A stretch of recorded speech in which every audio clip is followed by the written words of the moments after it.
2028 წლამდე ახალი საპარლამენტო არჩევნები არ ჩატარდება. ეს არის ქართული ოცნების პასუხი ევროსაბჭოს მონიტორინგის კომიტეტის მიერ მომზადებული რეზოლუციის პროექტზე. საქართველოს დებატები ევროსაბჭოს საპარლამენტო ასამბლეის ხდომაზე დღეს გაიმართება. მანდატების აღიარების საკითხს კი საბოლოოდ კენჭისყრა გადაწყვეტს.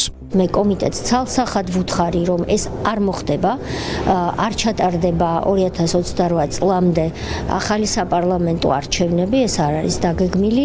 მეთქი ეს მათ იციან და ჩემი ეს განცხადება მათთვის სიურპრიზი ვერ იქნება. მათ ეს არ მოეწონათ, მაგრამ ასეთია ჩვენი საერთო პოზიცია ქართული ოცნების და ქართველი ამომრჩევლის უმრავლესობის პოზიცია, რომ არჩევნები ერთხელ უკვე ჩატარდა და გაიმარჯვა იმან, ვინც გაიმარჯვა. შესაბამისად, პროცედურა იქნება ახლა შემდეგი. მე მინდა ჩვენს ექსტრემისტ ოპოზიციას პირველ რიგში მივუსამძიმრო, რომ ჩვენი აქედან ყველანაირი მიზეზის გარეშე გაშვების პროექტი ჩაუვარდათ.